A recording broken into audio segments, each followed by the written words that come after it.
মহাবৈজ্ঞানিক আল্লাহ তুমি সৃষ্টি করেছ মোরে লক্ষ কোটি সাজদা করি তোমার কদমে বারে বারে রহমানির রহিম মা ইয়ালফিযু মিন কওলিন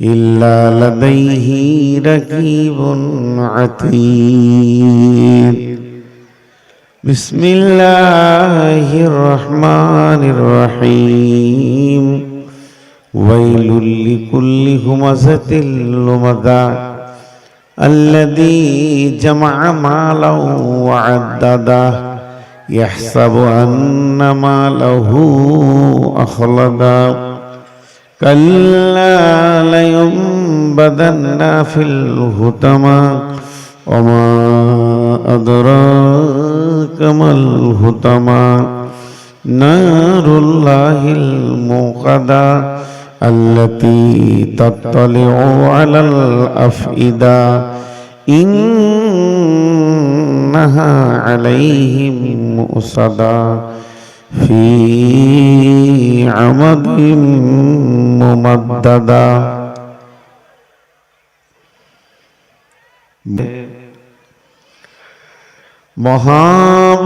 মহাবৈজ্ঞানিক আল্লাহ তুমি সৃষ্টি করেছ মোরে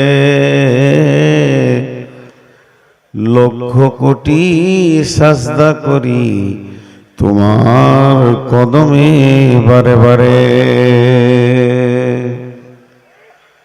চন্দ্র সূর্য ঘুরছে সদা দিবানিশি ভার গ্রহ তারা শোভা দেখি আকাশ মাথার পর যে মাটিতে ফসল ফলে অম্ল তিক্ত ঝাল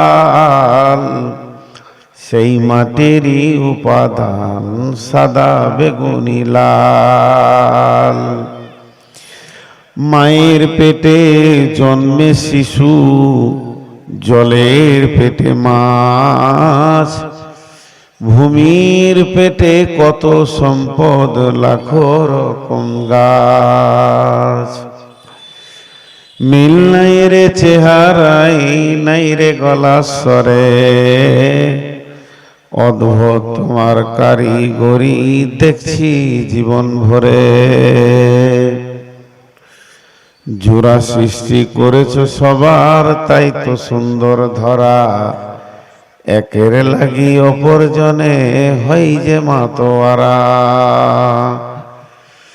আত্মার মতো শক্তি তুমি রেখেছ গোপন করে শত চেষ্টা করে তাকে পারি না রাখতে ধরে ডাক্তার বৈদ্য কবিরাজ যত পাগল হয়ে যায় কোথায় থাকে আত্মা তাকে খুঁজে নাহি পায় সাগরের নোনা জল কেমনে মেঘের কোলে শোধন হয়ে পড়ে ধরাই সোনার ফসল ফলে মোদের যৌবন উপলাবন্য পারি না রাখতে ধরে এই তো মোরা মহাবিজ্ঞানী মিশব মাটির গড়ে আলো বাতাস পানি দিয়ে জীবের প্রাণ বাঁচে পাহাড় পর্বত আছেই বলি ধরা সমতা আছে মোরা বিজ্ঞানী পারি শুধু ভাঙা গড়া কাজ তোমার সৃষ্টি দেখে মোরা পাইব বড়ই লাজ সৃষ্টিলয়ের আবিষ্কারক মহাবৈজ্ঞানিক তুমি সৃষ্টিলয়ের আবিষ্কারক মহাবৈজ্ঞানিক তুমি আকাশ বাতাস জুড়ে আছে সাগর মরুভূমি সুবহানাল্লাহি ওয়া বিহামদিহি সুবহানাল্লাহিল আযীম। শ্রদ্ধেয় সুযোগ্য আজকের সভার সভাপতি, উপস্থিত সামনে আমার দিনদার ইমানদার মুমিন ভাই সকল ও পর্দা থেকে সুন্নে ওয়ালি মুমিনা মা ও বোনেরা, প্রশংসা, গুণগান, গণকীর্তন, স্তব স্তুতি, ভালোবাসা, তকদির, হায়াত, মওত, রুজি, জান্নাত, জাহান্নাম, পুলসিরাত, আখিরাত সবকিছুর মালিক একজন, তিনি ওয়াহদাহু লা শারীক আল্লাহ। যে মহান মুনিব তার গোলামদেরকে মীরকাবাড়ি মসজিদ কেন্দ্রিক আয়োজিত মাহফিলের ময়দানে হাজির করেছেন, তাই আমরা গোলামিত্ব স্বীকার করতে গিয়ে মুনিবের দরবারে একবার শুকরিয়া করি। সকলে মহব্বতের সঙ্গে বলি আলহামদুলিল্লাহ। দরুদ ও সালাম বর্ষিত হোক আখিরি পয়গম্বর নবিকুল শিরোমণি ইমামুল আম্বিয়া নবী মুহাম্মদুর রাসূলুল্লাহ, নবী মুহাম্মদুর রাসূলুল্লাহ, নবী মুহাম্মদুর রাসূলুল্লাহ সাল্লাল্লাহু আলাইহি সাল্লামের উপর আল্লাহুম্মা আমিন, আল্লাহুম্মা সাল্লি আলাইহি, আল্লাহুম্মা বারিক আলাইহি। খুব অসুবিধা, যতটি লোক বসে আছেন সবাই যদি একবার মুখ খুলে আলহামদুলিল্লাহ বলতেন তা আওয়াজটা কেমন হতো? সবাই কি বলতে পেরেছে? পারেনি।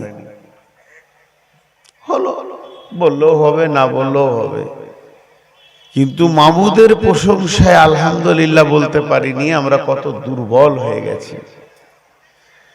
রসুলের দরুদটা নেওয়ার জন্য আমি 3 বার পর পর রিপিট করলাম, এখানে কটা মানুষ ছাড়া কেউ মুখ খুলল না। ওয়াইসে কম কি ও ফুখতা খিয়ালি না রহি, বরকে তাবি না রহি, সোলা মকালি না রহি, रह गए रस्मे आजा रूहे बिलाली न रही, फलसफा रह गए तलकीने गज़ली न रही, मस्जिदे मरसियां खां है के नमाजी न रही, यानी ओ साहिबे औसाफे हिजाजी न रही। আল্লামা কবি ইকবালের শেকাওয়া থেকে 2টি কথা বললাম।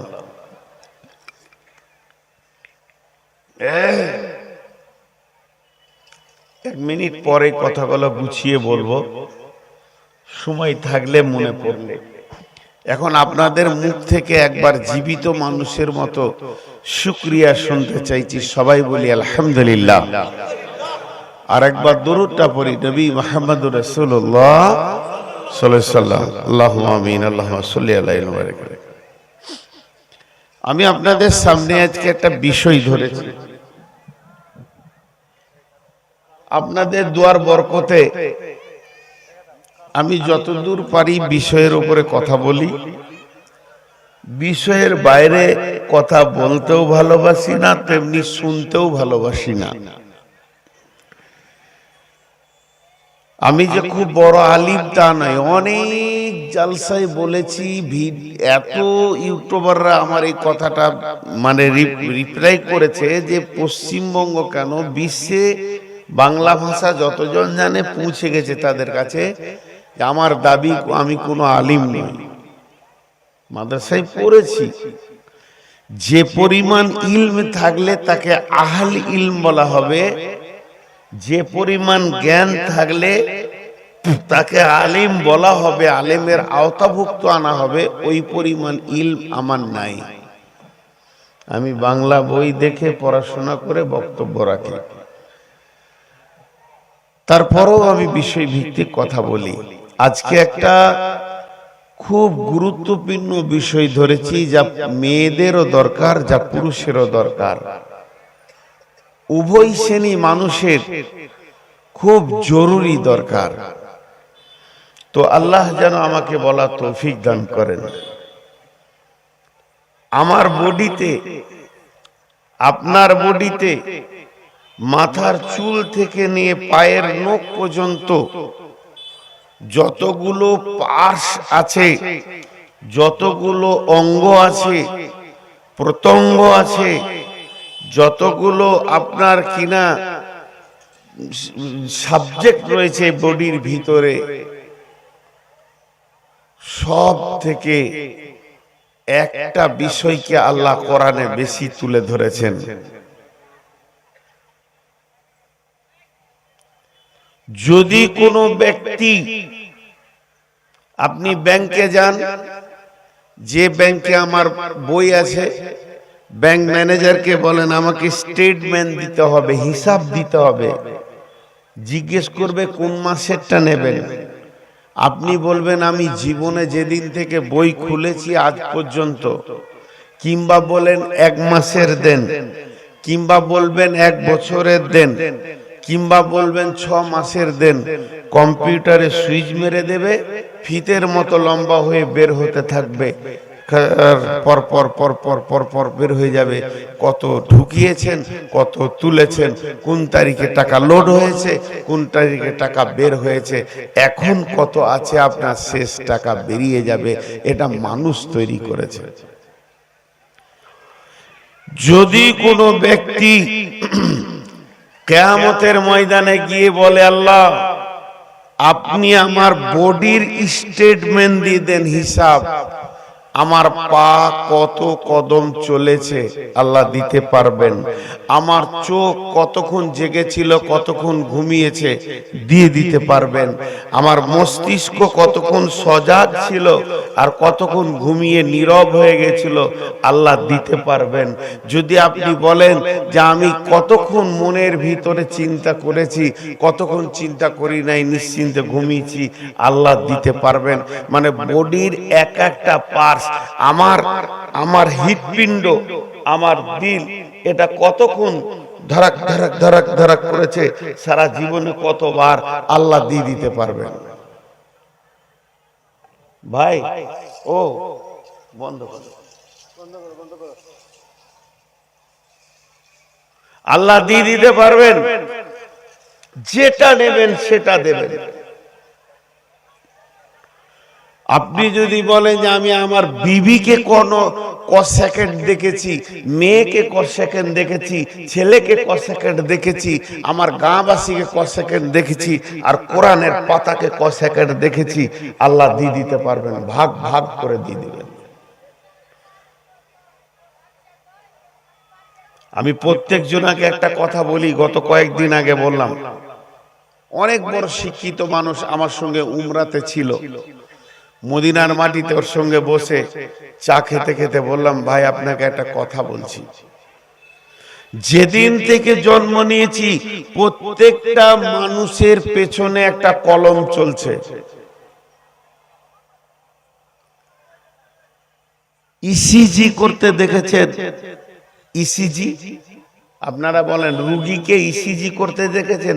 আল্ট্রাসোনোগ্রাফি, রুগীটাকে টেবিলে শুইয়ে দেয়, পায়ে হাতে সব জায়গায় চিমটির মতো লাগিয়ে দিবে, আর ডাক্তার এইভাবে একটা ওষুধ দিয়ে এইভাবে করবে, আর একটা কলম চলবে, ওইদিকে একটা ফিতের মতো for for for for for for করে বের হবে, ওর বডির সিস্টেম হিসাবটা ও দিবে। তো আল্লাহ প্রত্যেকটি মানুষের পেছনে, মা বেটি যতটি আমার বসে আছেন সবগুলো আমার, যা এখন বয়স এগুলো আমার সব বেটি, বেটিদেরকে বলছি আল্লাহর ওয়াস্তা দিয়ে আজকের বয়ানটা শুনেন, আপনি শুনবেন না, নূর মহোদয় একটা ইসিজির মতো কলম চলছে, ওই কলমে কালি যে দেনেওয়ালা সে আল্লাহ, কালি লোড করছেন আল্লাহ, আর আপনার নামে একটা ফিতে গোটাইতেই রয়েছে, ফিতে গোটাইতেই রয়েছে। যেদিন আজরাইল এসে আপনার জানটা নিবে সেই দিন ফিতে কাটা যাবে, বন্ধ হয়ে যাবে। তো ওখানে কালি কি বের হচ্ছে? সবসময় সবুজ কালি বের হচ্ছে, মাঝে মাঝে লাল কালি আসছে, সবসময় সবুজ কালি।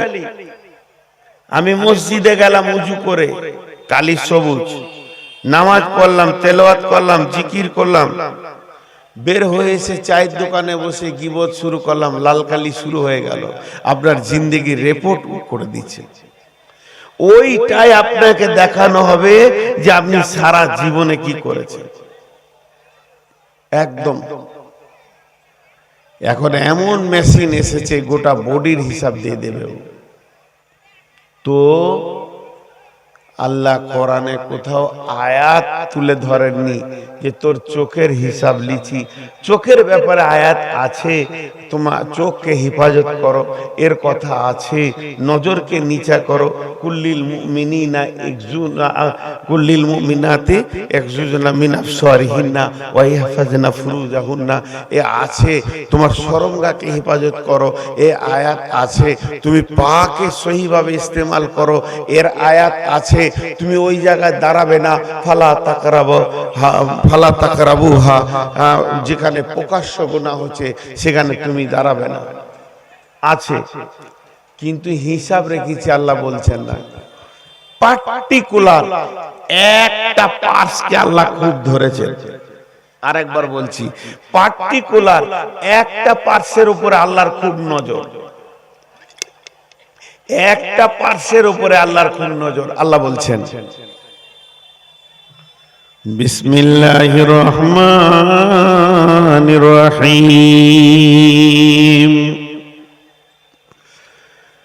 মা ইয়ালফিযু মিন কাওলিন ইল্লা লাদাইহি রাকীবুন আতীদ। মা ইয়ালফিযু মিন কাওলিন ইল্লা লাদাইহি রাকীবুন আতীদ।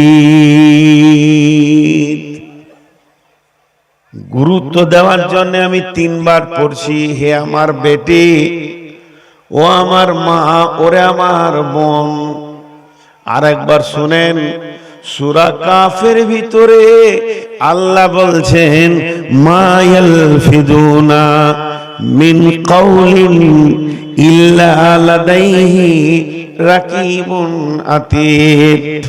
তোমার জিভ দিয়ে এমন একটা শব্দ বের হয় না, তোমার জবান এমন একটা কথা বলে না, তুমি এমন একটা সাউন্ড করছো না যেটা মনে করো তোমার সংরক্ষণকারী সংরক্ষণ করছে না, এটা তুমি কোনোদিন ভাববে না। তুমি চলতে চলতে ইটে টক্কর লেগেছে আর তুমি মুখ দিয়ে বের করে দিয়েছো উফ, উঠাও লেখা গেছে।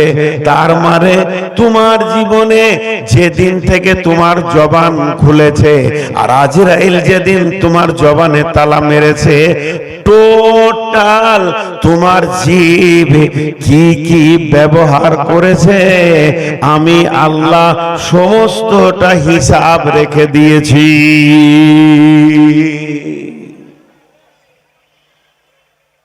তাহলে এবার কথা সাবধানে বলতে হবে,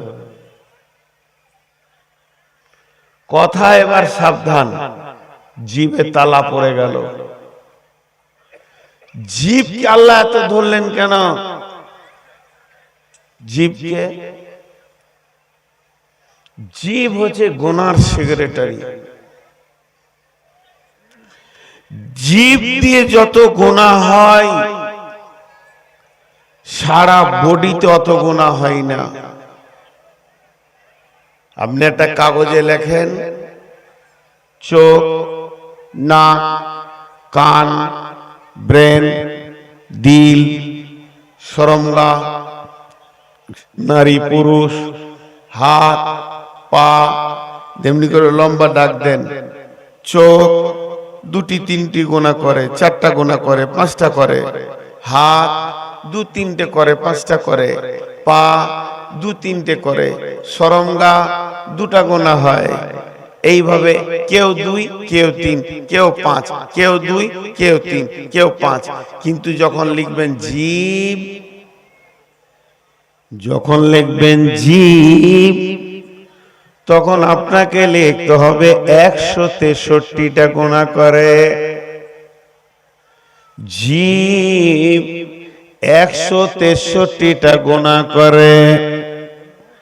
বন্ধুরে আমার, জীব এমন একটা জায়গা, জীবের এমন ক্ষমতা আছে, মানুষের চরিত্রকে জীবের নিচে লুকানো আছে। মানুষ যে একটা চরিত্র না দুশ্চরিত্র, চরিত্রের সঙ্গে দেহের কোনো সম্পর্ক নাই, চরিত্রের সঙ্গে দেহের কোনো সম্পর্ক নাই। হযরতে বেলাল ছিলেন দেহতে কালো, নাকটা মোটা, চোখটা মোটা, ঠোঁট মোটা, কালো কুৎসিত, দেহটা ছিল কালো আর চরিত্রটা ছিল উজ্জ্বল নুরানি। আর আবু লাহাব দেখতে বড় সুন্দর ছিল, এর জন্য কে লাহাব বলা হতো। লাহাব শব্দের অর্থ হলো অগ্নি শিখার বাপ। আগুনের লতিটা যখন ওপর দিকে যায় অতি দেখতে সুন্দর লাগে, ওর উজ্জ্বল বর্ণ হয়। আবু লাহাব দেখতে ওই রকম ছিল, তাই ওকে লাহাবের বাপ বলা হচ্ছে।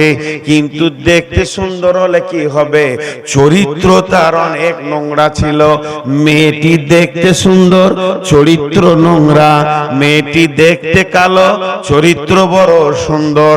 চরিত্রের সাথে দেহের কোনো সম্পর্ক নাই, চরিত্রের সাথে আত্মার সম্পর্ক, আর দেহের সাথে বাহ্যিক সুরাতের সম্পর্ক। চরিত্র আত্মাকে নিয়ে চলাফেরা করে, আর দেহ বাহ্যিক চেহারা নিয়ে চলাফেরা করে।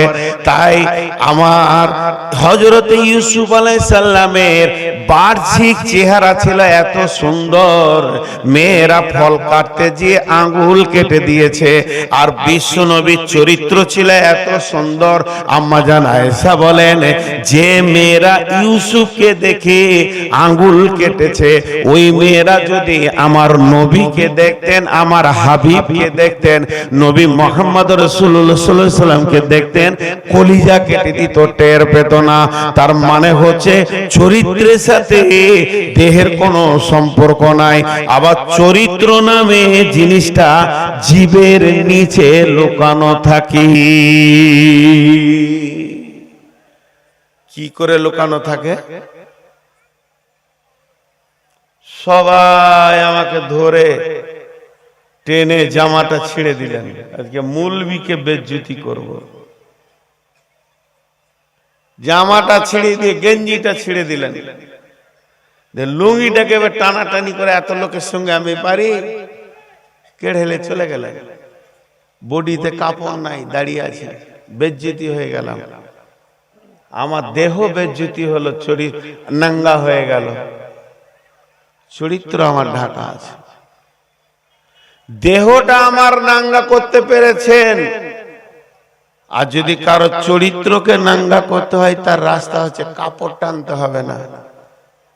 সাহেবের মতো কাপড় পরে আছে, মৌলানার মতো কাপড় পরে আছে, টুপি রুমাল দিয়ে জুব্বা পরে রাস্তায় হাঁটছে, ওকে খালি একটু রাগিয়ে দেন। একটু রাগে গেলে ওর জিভ থেকে, যে জিভ নামে মেশিন থেকে যখন ভাষা বেরোতে শুরু হবে, ওর চরিত্র ন্যাংটা হয়ে যাবে। ছি ছি ছি ছি ছি ছি, কোন মৌলবি রে? হ্যাঁ, কেমন খাটা, ছি ছি ছি। সবাই মুখে কাপড় দিয়ে হাঁটবে। ছি, মানুষ লাই কাপড় পরলে কি হবে? ওই জন্য বলছে চরিত্র লুকানো আছে জীবের নিচে, জীবকে টিপে ধরে থাকো, নাহলে তোমার চরিত্র ন্যাংটা হয়ে যাবে। শেখ সাদী আলাইহি রাহমা একটা কথা বলছেন, মুরব্বি তো, এদের কথাগুলো কত দাম। ডাস্টবিন আর ফুলদানি। ডাস্টবিন, এই বোতলটা ডাস্টবিন, আবার এই বোতলটা ফুলদানি। যদি তুমি বোতলটা ফুলদানি বানাও, যদি তুমি বোতলটা ফুলদানি বানাও, এই বোতলে আসবে জবা, এই বোতলে আসবে গেন্দা, এই বোতলে আসবে জুঁই, এই বোতলে আসবে হাসনা হেনা, এই বোতলে নানা রকম ফুল এসে জায়গা নেবে, দেখতে সুন্দর লাগবে, সৌরভ হবে, সেন্ট হবে, তুমি আনন্দ পাবে। পক্ষান্তরে বোতলটাকে যদি তুমি ডাস্টবিন বানাও, এখানে থুতু ফেলবে, পোঁটা ফেলবে, গড় ফেলবে, কফ ফেলবে, যত নোংরা জিনিস নিয়ে এসে ফেলবে। তাই শেখ সাদি বলছে, হে মুসলমান, তোমরা একবার নিয়ত করো, এই জায়গাটা তুমি ডাস্টবিন বানাবে না ফুলদানি বানাবে। যদি তুমি ফুলদানি বানাও, এখান থেকে সালাম বেরোবে, কালাম বেরোবে, আল্লাহর নাম বেরোবে, তসবিহ বেরোবে, তাহলিল বেরোবে, মানুষের সঙ্গে ভাই বলে কথা বের হবে। আর যদি এটাকে ডাস্টবিন বানাও, তাহলে কোন ভাষাগুলো বের হবে তুমি বুঝে লাও। একটাই জিনিস, জীব এমন একটা অস্ত্র।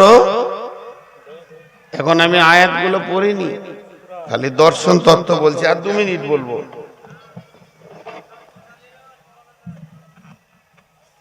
কি বলছে, পালিয়ে যান মৌলানা সাহেব নাকি? কোথা পালাবো বাপের হাতে? যদি যাই তা আপনারই বাড়ি যাব, গরিব মানুষ, বর্ধমান থেকে এসেছি। তো ভূমিকায় আর বেশিক্ষণ থাকবো না। তো ডাস্টবিন বানাবে না তুমি এটাকে ফুলদানি বানাবে, তুমি ভাবো, তুমি ভাবো। জি, আমরা আমাদের জীবকে নোংরা করে দিয়েছি। জীব এত ধারালো অস্ত্র, চামড়া কাটাটা ভিতরে কলিজা কেটে দেয়। এই যে মাইক্রো সার্জারি কাজ করে, মাইক্রো অপারেশন হয়, একটা ফুটোতে ভরে দিয়ে ভিতর কেটে বের করে দেয়। কাউকে যদি আমি একটা গালি দিয়ে দিই, তোর কলিজাটা কেটে 4 ভাগ হয়ে যাবে, সারা জীবন আমাকে দেখবার বলবে এই মাল এটা বলেছিল। বলছি ওর থেকে তালোয়ার ভালো, একটা কোপ মারলে ঘাটা ভালো হয়ে যায়। কোপ মারলে ঘাটা ভালো হওয়া সম্ভব আছে, শুকিয়ে যাবে, দাগ মিটে যাবে, কিন্তু জীবের দাগ মিটবে না। কিন্তু জীব আবার বড় অস্ত্র, কাজে লাগে। চাকুকে যদি আপনি পেটে ভরেন, চাকু 2 জন ব্যবহার করে। কজন? 2 জন। কই মুখ খুললেন না কেন? আমি চুপ করতে বলছি, এই জন্য চুপ হয়ে গেছেন নাকি? এই জিভ খুলেন একটু। চাকু 2 জন ব্যবহার করে, এক ডাকাতে আর ডাক্তারে। ডাকাতে ব্যবহার করে মারার জন্য, ডাক্তার ব্যবহার করে বাঁচানোর জন্য, দুজনেই কাটে। চাকু আপনার ঘরে আছে, কাউকে মেরে দিলে খাম হবে, কিন্তু যদি ওই চাকুটা বের করে আম কাটেন, লাভ হবে। একটা উদাহরণ দিলে বুঝতে পারবেন। 2 বিয়ায়ে ঝগড়া করেছে, আর দুজনাই পঞ্চায়েত মেম্বার, প্রধান। বহুদিন এরা কথা নাই, সামনে পঞ্চায়েত ভোট চলে এসছে, 2 এলাকা থেকে তোলপাড় চলছে। বিয়ায়ে যদি কথা না করে, ওদেরকে আর ভোটের লেমিনেশন দিব না। দুজনাই টেনশনে পড়েছে। তখন 2 বিয়ায়ে বলছে সমস্ত যুবকদেরকে ডেকে পার্টি, যে বিচারটা তোমরাই করো, কে কাকে আগে কথা বলবে। সব যুবকরা এক জায়গায় বসে 2 বিয়ায়ের বিচার করছে। দে বলছে, ছেলের বাপ যেটা বেটার বাপ, ওর বয়স হলো 70-72, আর মেয়ের বাপের বয়স হলো 65, 60-65। তো বলছে তুমি যখন বয়সে ছোট, তুমি আগে যাবে বড়র কাছে। ভালো ফাইসালা করেছে। এবারে বিয়াই গেছে, দরজায় খটক খটক করেছে, তোমার বেটির নাম ধরে ডাকছে, মা ফরিদা। তোর বেটি বুঝতে পেরেছে আব্বা এসছে। তখন বিয়াই আগে আসছে, বেটির আগে এসে বলছে, আসসালামু আলাইকুম ভাই। ওয়ালাইকুম সালাম। কথাবার্তা হয়ে গেল। দি ও এর বেটি হচ্ছে, ওর বৌমা হচ্ছে। বলছে তোর বাপ এসছে রে ফরিদা, ঝাঁটা লিয়াই। আচ্ছা কি করবে বলেন তো? ঝাঁটাতে 2টা কাজ হবে।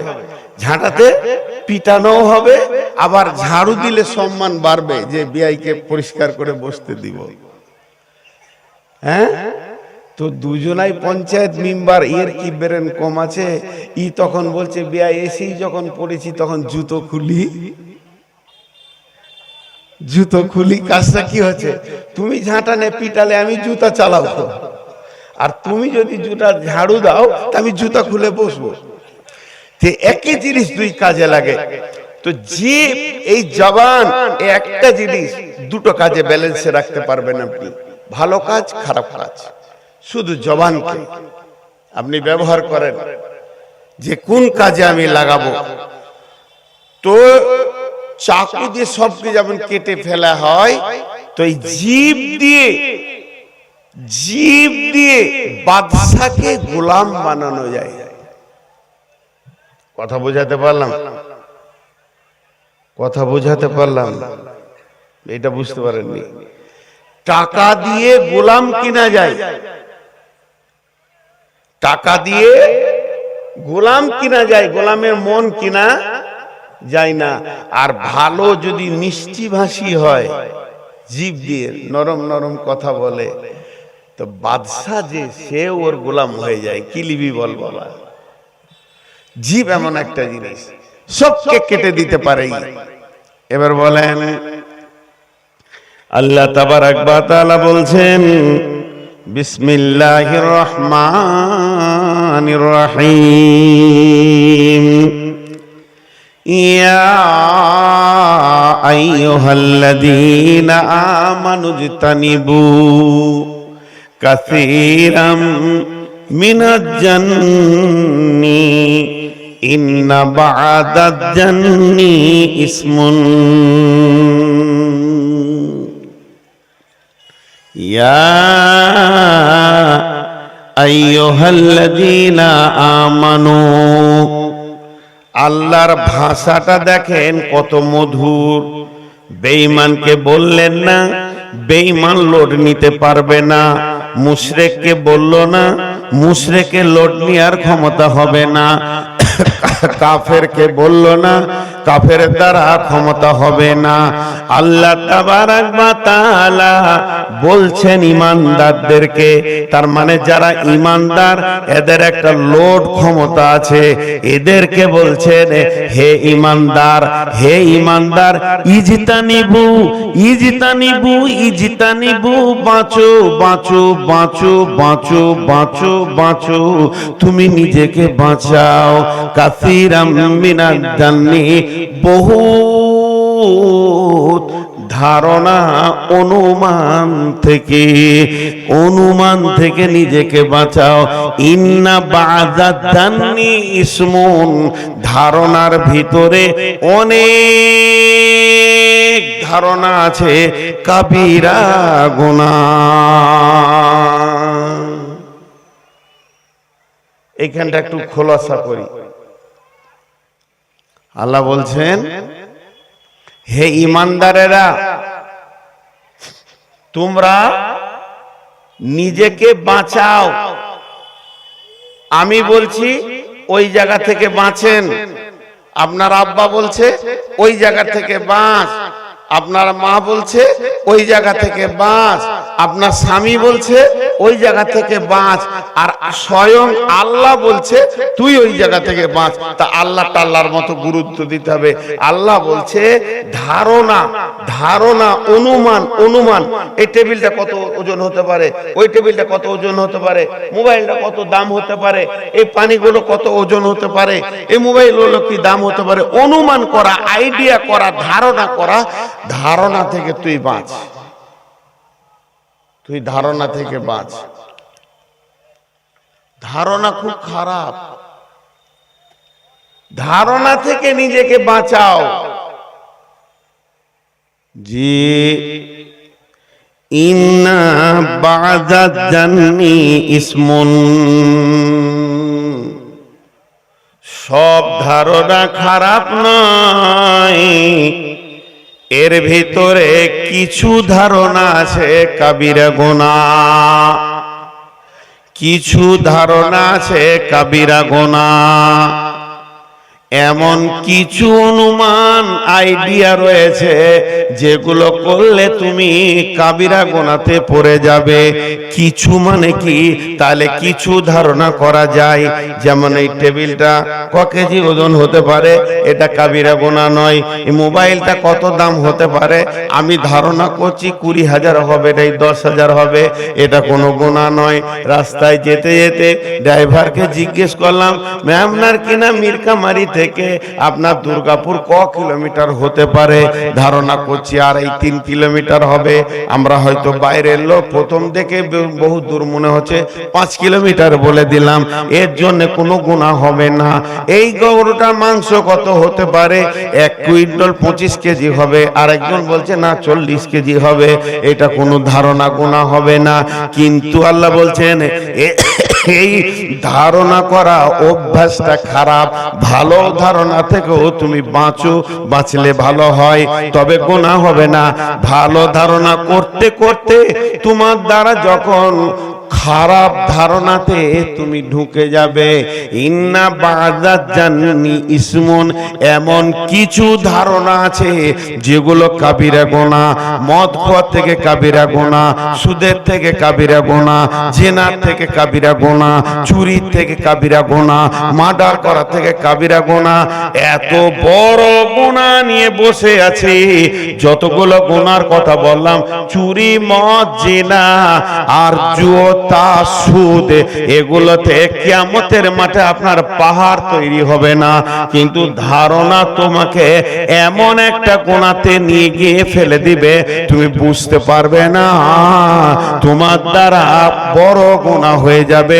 ইন্না বাযাত জান্নি ইসমুন।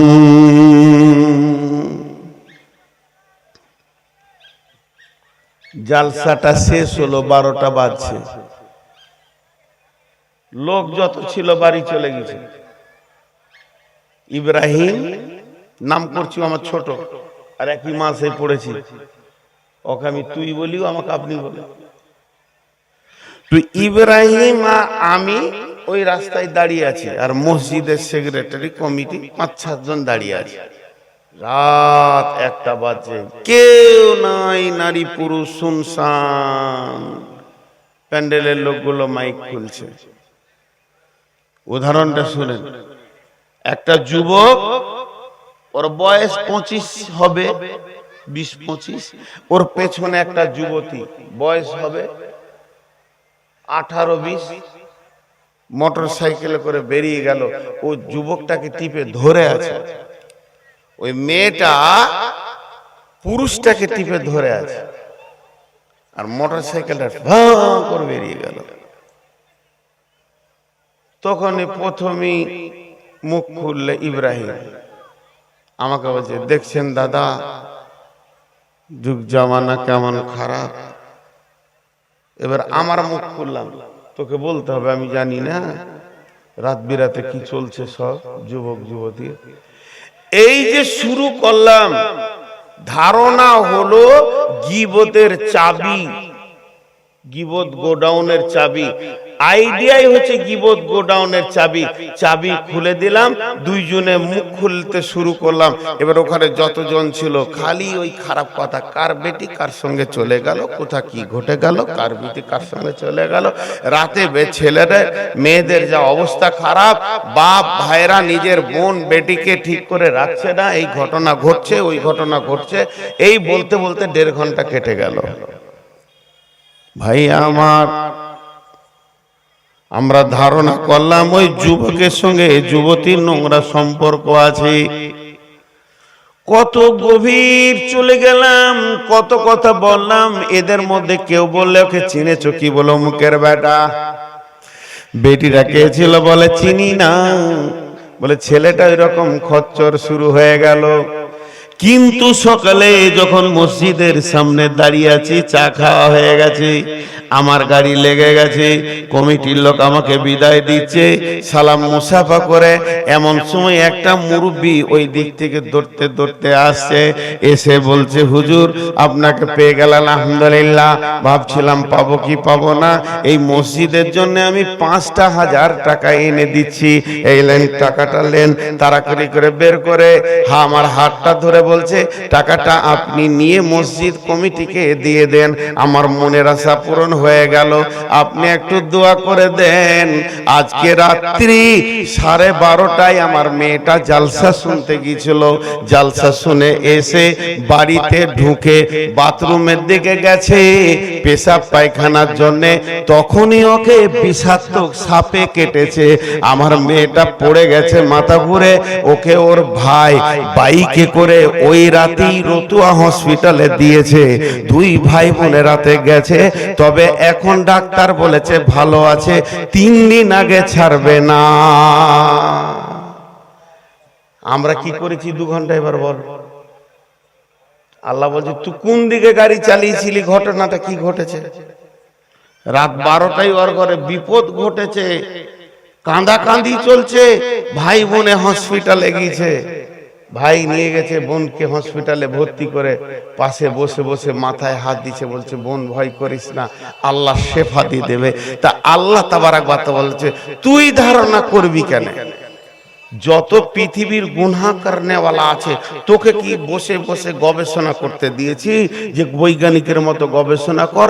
প্রত্যেকটা গুনার অরিজিনালটা আমি জানি, আমাকে ধারণা করতে হবে না, আমি যেটা জানবো সেটা অ্যাকুরেটি ঠিকটা জানবো, তা আমার হাতে ছেড়ে দে, তুই কেন মাথা ভরতে যাবি?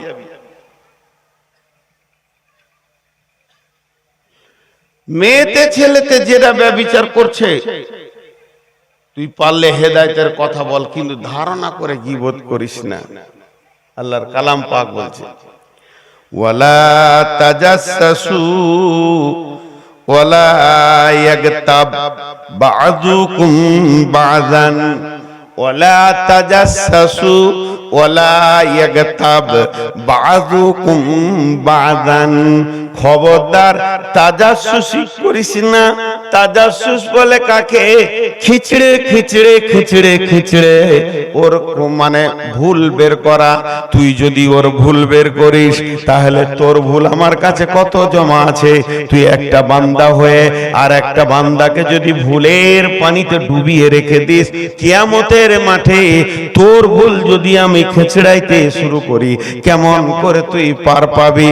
ওয়ালা তাজাসসু ওয়ালা ইয়াগতাব বা'দুকুম আলা বাদিন। খবরদার কেউ কারো গীবত করবি না, পরনিন্দা করবি না, পেছনে কথা বলবি না।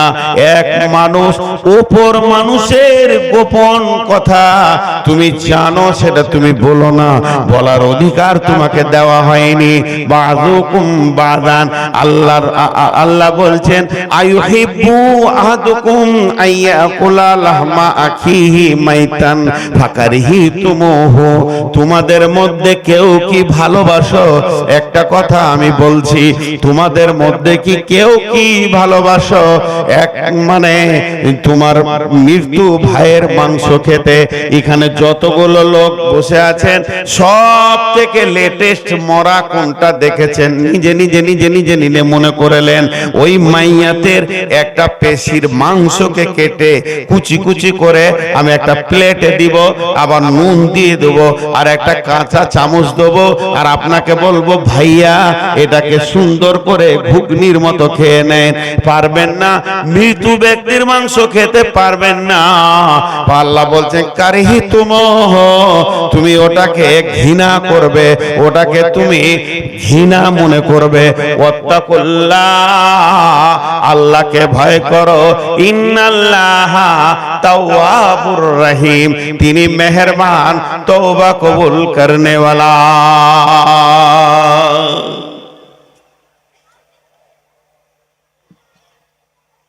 জীব বড় খতরনাক, জীব বড় খতরনাক। জীব কন্ট্রোল তো বডি কন্ট্রোল আয়াত আছে, আপনাদের সামনে আসছে। জি ভাই, ওই বেশি করে পানি খাইয়ে দিলেন, এবার পেশাব করছে। কে পানি খাইছিল? ওর পেশাবের ব্যবস্থা এবার করেন সবাই। 2-4টা করে উঠছে। প্রথমে মাংস খাইয়েছে, তারপরে পানি খাইয়ে দিলে, ট্যাঙ্কি লোড হয়ে গেল, এবার উঠছে, পেশাব করতে যাচ্ছে। আর যে যাবে সে আর আসবে না, যে যাবে সে আর আসবে না। ভাইয়া, তো একটা মানুষের জীব এত খতরনাক। একটা অঙ্ক বলি আপনাদেরকে, এটা কোরআনে নাই, এটা আমি কোরআন বলছি না, এটা হাদিসে নাই, রসুল বলেনি, সাহাবীরা বলেননি খলিফারা। একটা ইসলামী বুদ্ধিজীবী যারা বড় বড় আলিম, সেই এরকম বড় যারা মুফাসসির,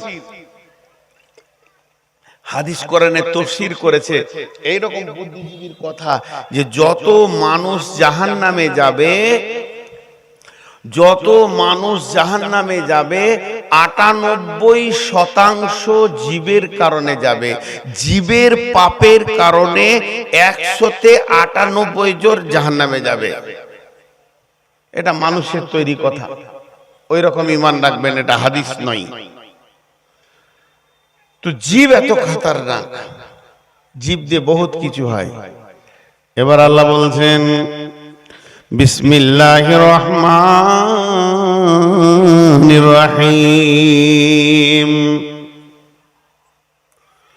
ওয়াইলুল লিকুল্লি হুমাযাতিল লুমাযা আল্লাযী জামা'a মালাও ওয়া'আদ্দাদা ইয়াহসাবু আন্না মালাহু আখলাদা।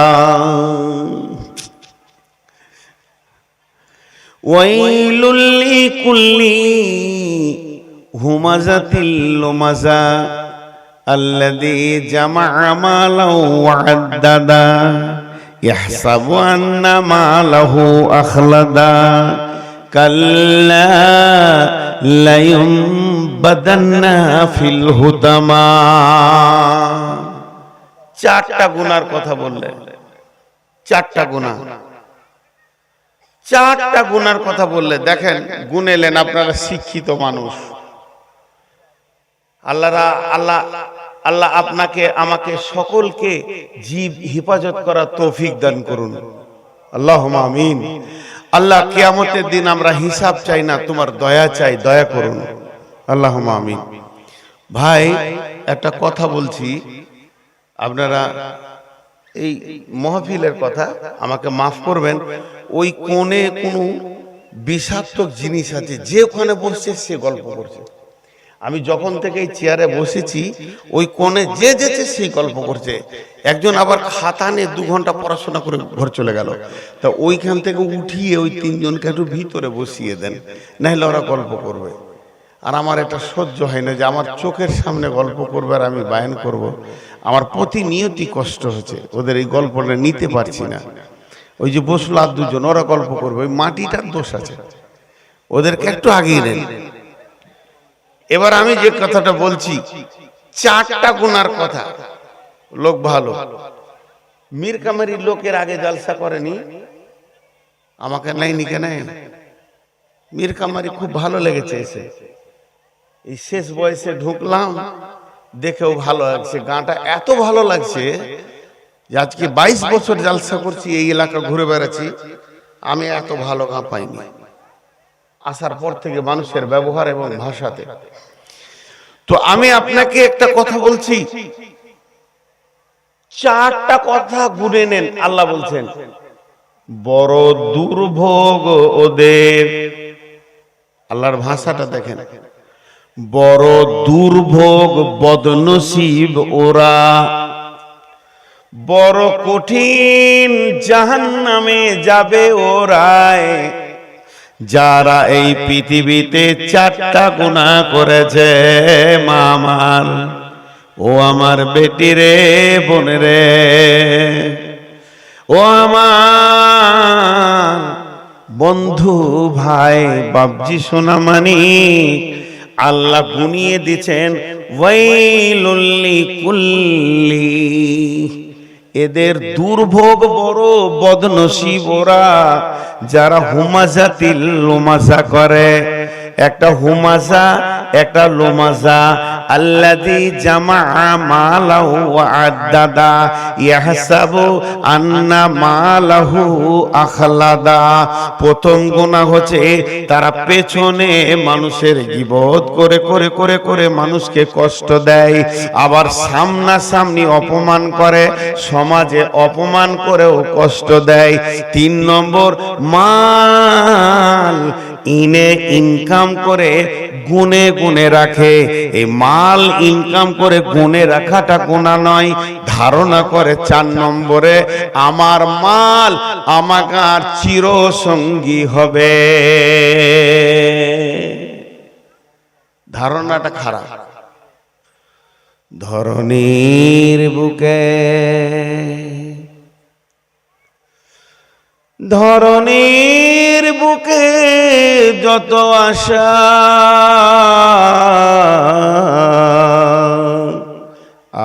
আর রচিনু সম্পদ যত, তোমারই মাটিতে মিশায়া যাবে হায় আমার দেহের মতো। এর ধারণা আমার মাল আমার সঙ্গে থাকবে, আমার মাল আমার উপকার করবে, আমার মাল আমাকে সাহায্য করবে, মাল আমার সঙ্গী ছাড়া হবে না। তাহলে গুনাহ 4টা কি হলো? পেছনে কথা বলে বলে বলে বলে মানুষকে কষ্ট দেয়, আবার সামনে কথা বলে বলে অপমান করে, আবার মালকে জমা করে গুনে গুনে রাখে, আর ধারণা করে আমার মাল আমার সঙ্গী হবে। পেছনে কথা বললে মানুষ কষ্ট পায় না? পায়। পেছনে কথা বললে মানুষ কষ্ট পায়, খুব কষ্ট পায়। কিন্তু যারা ওর মধ্যে ধৈর্যশীল চুপ থাকে, দিল মন চুর চুর হয়ে যায়। যদি আমি শুনি মীর কামারির অমুক বলেছে যে লোকটা মদ খায়, আমার লেগে বদমাস, ওর ঈমান ঠিক নাই, নামাজ পড়ে না। নামাজ তো আমি আল্লাহর জন্য পড়ি, তোর জন্য পড়ি না, তারপরও কথাটা শুনলে দিলটা চুর চুর হয়ে যাবে। আল্লাহ বলছে পেছনে কথা বলে কষ্ট দেয়। কিন্তু যারা পেছনে কথা বলে তাদের রিজাল্ট শুনবে? যারা পেছনে কথা বলে তাদের রিজাল্ট গুলো শুনবেন, শুনলে খুব মজা লাগবে। একটা যুবক ছেলে রাস্তায় হেঁটে যেছে, ওই দিক থেকে একজন মুরব্বী আল্লাহওয়ালা পরেশগার মানুষ, 5 ওয়াক্ত নামাজ পড়ে, তাহাজ্জুদ পড়ে, হাজী সাহেব মানুষ হেঁটে আসছে, বয়স 70। তখন এই যুবকটা বলছে, দাদু দাদু কিরে, এই আপনার বদনাম করছিল। কে? টাকা পড়ছে, আপনার বদনাম করছিল। কে?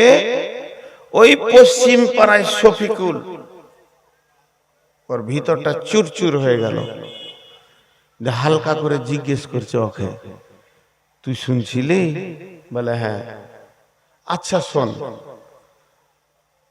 তুই একটা কথা বলতো, ও যে আমার বদনাম করেছে যে আমি হাজী সাহেব মানুষ, যাকাত দিই না, মানুষের মাল মেরে খেয়ে লেছি, সুদ বাটপারি খেয়ে হজ করেছি, অনেক কথা বলেছে, তুই বলছিস জাগা। এখন তোকে একটা কথা জিজ্ঞেস করছি, ওই শফিকুল ভালো না আমি ভালো তোর নজরে? তুই ঠিক করে বলতো। দাদু আপনি ভালো।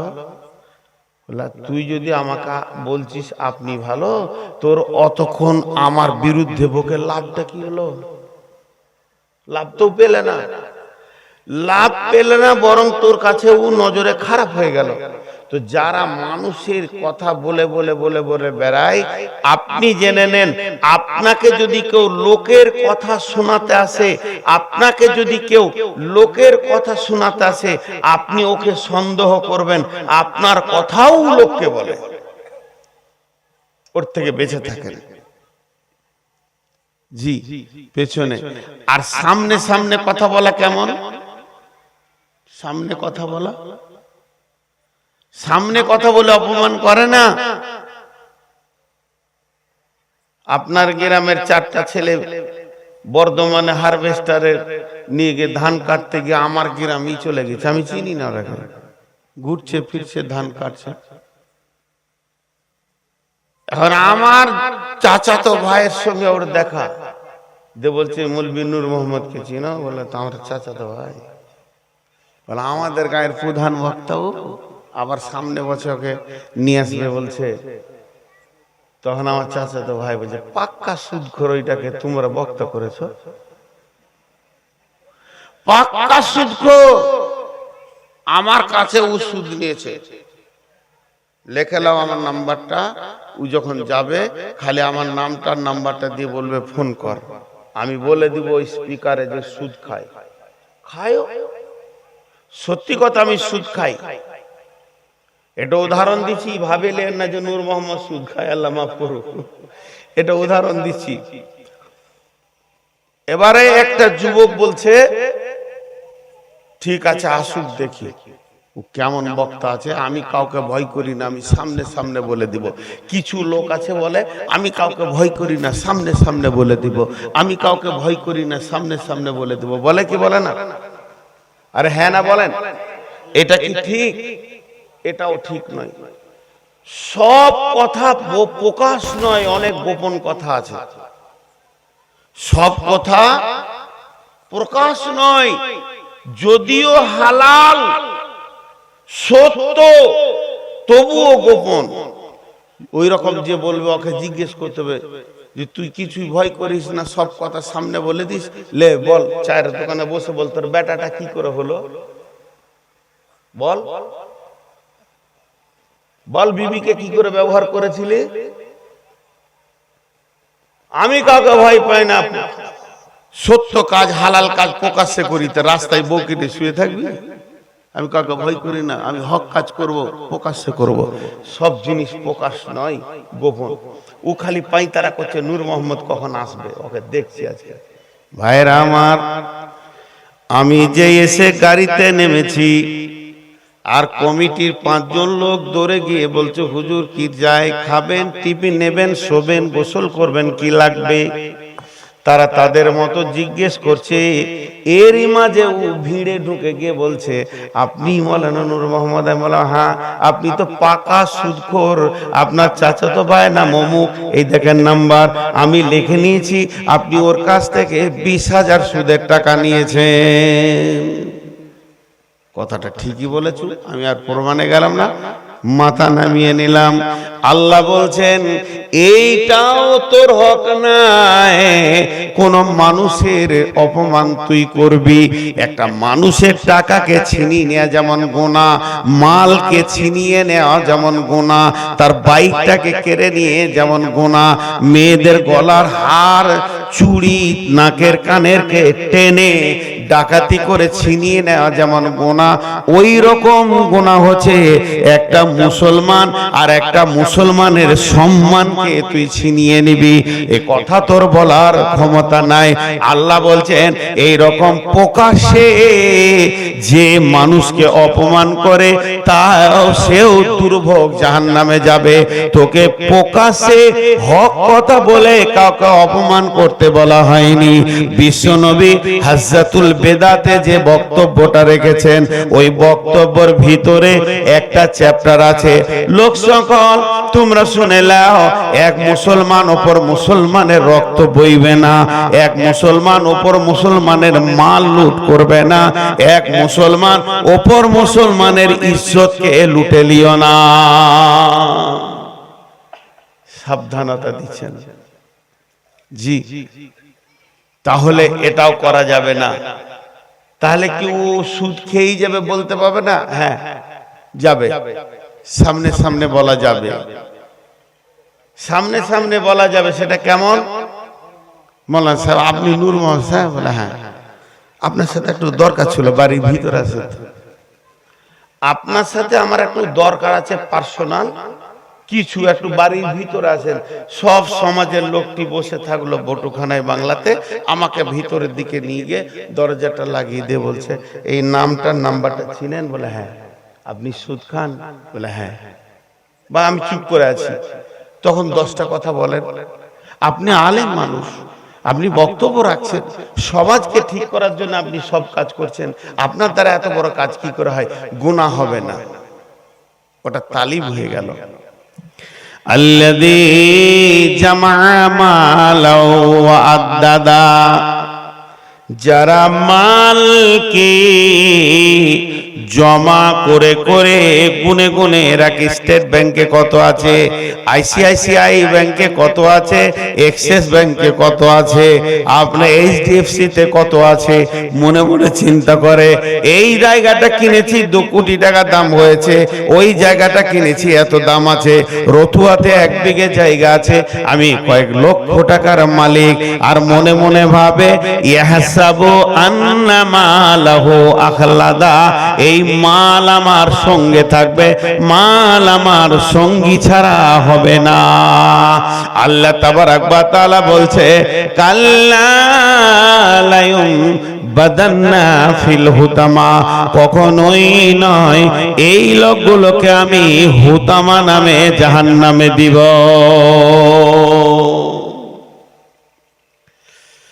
বিশ্বনবীর একটা হাদিস,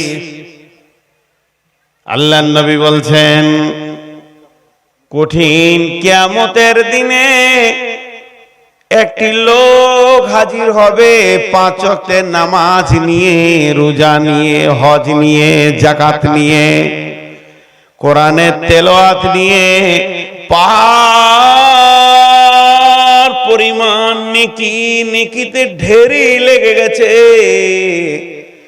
এত পাহাড় নেকি নিয়ে হাজির হবে, তারপরও লোকটা জাহান্নাম চলে যাবে। কেন? শুধু জীবকে বেকন্ট্রোল করেছে, পরের গীবত করেছে, ওই গীবত করনেওয়ালার সাথে ওর মালটাকে এক্সচেঞ্জ করে দেয়া হবে। আর যে লোকের গীবত করেছে ওই লোক বলবে আল্লাহ আমি এত নেকি তো দুনিয়াতে করি নাই। আল্লাহ বলবে গোলাম রে, তোকে যখন পেছনে কথা বলে বলে গীবত করে করে বোন আমার পরমের কথা আপনি বলে দিলেন, লাভ কি হলো? আপনার তো লস হয়ে গেল। সমস্ত নেকিগুলো নিয়ে নিল আর ওর গুনাহগুলোকে আপনাকে দিয়ে দিল। গীবত করনেওয়ালার লস ছাড়া লাভ দেখা যায় না।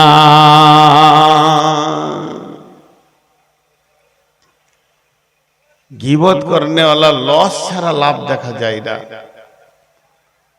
সবটাই লস, একটু নাই গোটাটাই। এটা জয়ীফ হাদিস বলছি আপনাদেরকে। হাদিসটা জয়ীফ হলে এটা মশলার লয়, ফাজাইলের হাদিস বলছি।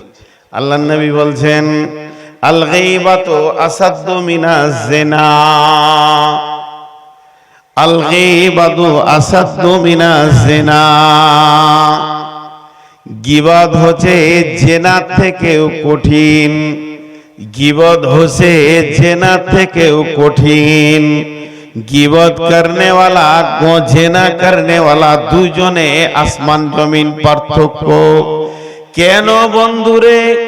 কয়েকটা কারণ রয়েছে। ধরেন এখানে জলসা শুনতে এসেছে একটা যুবক আর যুবতী, তারা আপসের মধ্যে জেনা করেছে, ব্যভিচার করেছে, তাদের দ্বারা ব্যভিচার হয়ে গেছে। তারা যার ব্যভিচার কেন? আর গীবতের সংজ্ঞা কি আর ব্যভিচারের সংজ্ঞা কি? যদি আপনাকে জেনা করতে হয় তাহলে আপনাকে একটা মহিলা ব্যবস্থা করতে হবে, একটা মেয়েকে একটা ছেলে ব্যবস্থা করতে হবে। সেই ছেলেটা ওর জন্য হারাম রয়েছে, হালাল নয়। সেই ছেলেটা ওকে মহারানা দেয়নি, বিনা মহারানার একটা পরপুরুষের সঙ্গে সম্পর্ক করতে হবে। 2 নম্বরে হলো নির্জন জায়গা দেখতে হবে, নির্জন জায়গায় যেতে হবে। 3 নম্বরে হলো দুইজনকে বেহায়া হতে হবে, দুইজনের শরীরে কাপড় থাকবে না। 4 নম্বরে হলো স্বামী স্ত্রীর মতো মিলন ঘটবে, তারা নোংরা হয়ে গেল, নাপাক হয়ে হয়ে গেল। 5 নম্বরে ফরজ গোসল না করলে তারা দুজনেই পাক হবে না। পাঁচটা জিনিস ব্যভিচারে লুকানো আছে। এবার গীবত কাকে বলে? মসজিদে নামাজ পড়ে সালাম ফিরে আমি ঘুরে বসলাম, পেছনে আমার ছোট ভাই ইব্রাহিম রয়েছে। ইব্রাহিমকে বললাম, ভাই কি ব্যাপার, অমুককে দেখি না কেন? ও এবার শুরু করে দিলে, ও মদ খায়, ও এই করে, ও ওকে করে, মাসায় পড়েছে, কি হবে? ও জিনা করে, ব্যভিচার করে। এই 5টা কাজ ওর ভিতরে নাই।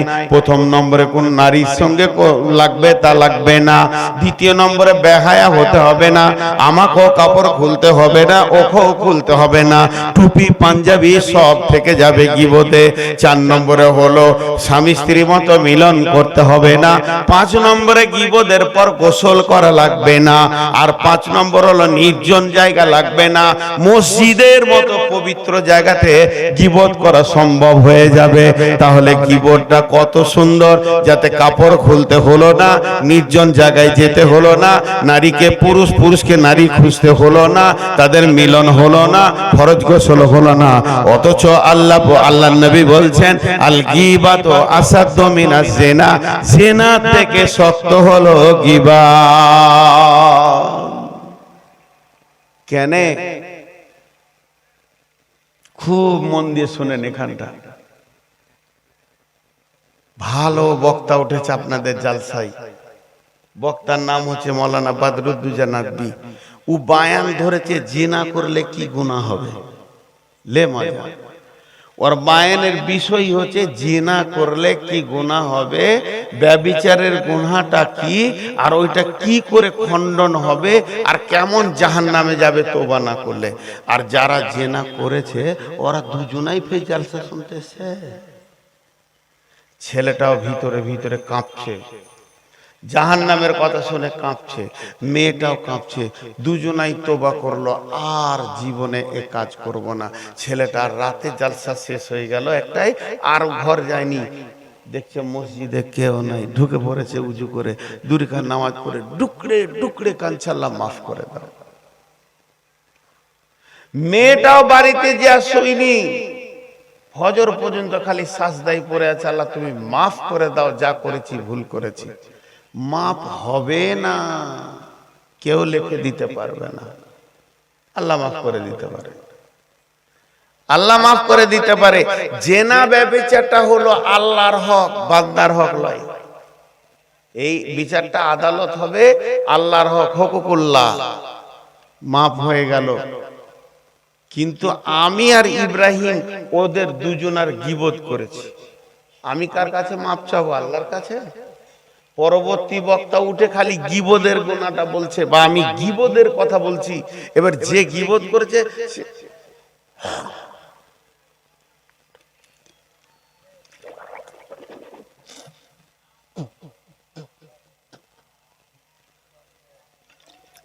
ইব্রাহিম ভিতরে চলে গেল রে, বেরোলো না। ও বুঝবে যে কত নম্বর হলারে ঢুকেছি। জি, পরবর্তীতে গীবত করনেওয়ালা এখানে বসে আছে, আর বায়ানটা শুনছে, কি আজাব। মসজিদে চলে গিয়ে যদি কিয়ামত পর্যন্ত মাথা ঠুকে মাপ হবে না, তাহলে বলবেন কি ওর মাপ নাই? মাপ আছে। তাহলে মাপ চাইবে কার কাছে? যার গীবত করেছে, যার গীবত করেছে তার কাছে মাপ চাইতে হবে। মুশকিল তাই হলো, এবার আমার গীবত করেছে, আমাকেও খুঁজে বেড়াচ্ছে, কোথা পাবো, কোথা পাবো, কোথা পাবো। হঠাৎ দেখলো যে আমি একা দাঁড়িয়ে আছি, ও আমাকে সুযোগ পেয়ে গেলাম বাগানে, বুকটা জড়িয়ে ধরে মুখে মুখ লাগিয়ে বলছে, বন্ধু তুমি আমাকে ক্ষমা করে দাও। আমি বলছি, কি ব্যাপার রে, তুই ক্ষমা চাইছিস কেন? বলে, না না না না, আপনি আমাকে ক্ষমা করে দেন। এবার ক্ষমা চাইতে চাইতে কেঁদে ফেললো। কি হয়েছে বল? বলে, আপনার বিরুদ্ধে আমি বসে বসে বসে বসে মসজিদে 1.5 ঘন্টা ধরে লোককে বলেছি, চায়ের দোকানে বলেছি আমি গীবত করেছি। এই মাপটা তো আল্লাহ করবে না, এটা আপনাকে করে দিতে হবে। আমি তখন বললাম, যা, যখন আমাকে মাপ চাইছিস তো আমি মাফ করে দিলাম, আমাকেও তো আল্লাহর কাছে ক্ষমা চাইতে হবে, আমি তোকে ক্ষমা করে দিলাম। এবার ওকে যখন ক্ষমা করে দিলাম, ও ফিরে চলে গেল, মাফ হয়ে গেল। মাফ হয়ে গেল। কিন্তু একটা জায়গায় গোটাবে কি করে? ও বলেছে কজনকে? 10 জনকে। 10 জন বলেছে 100 জনকে, 100 জন বলেছে 1000 জনকে, তো গোটা জিলা হয়ে গেছে। ওইটা কি করে গোটাবে ও? গীবত এমন একটা জিনিস, বন্দুকের গুলির মতো বেরিয়ে গেলে রিজাল্ট যা হবে হবে, আর ফিরিয়ে আনা যাবে না। পৃথিবীর কোন পাপ এরকম নাই যে এজেন্ট হয় পাপের। আমি জেনা করেছি একবার, একটা জেনার নাকি গুনাহ লেখা হলো, আবার 2 মাস পরে সুযোগ পেয়ে গেলাম, সামালতে পারলাম না, আবার জেনা করলাম, 2টো জেনার গুনাহ লেখা হলো, 3টে জেনার গুনাহ লেখা হলো, আমার বিচার হবে, 3টে জেনার যতটা শাস্তি হয় আল্লাহ আমাকে দেবে। আমি সুদ খেয়েছি, 2 কোটি টাকার সুদের যে আমার বিচার আছে, বিচার হবে।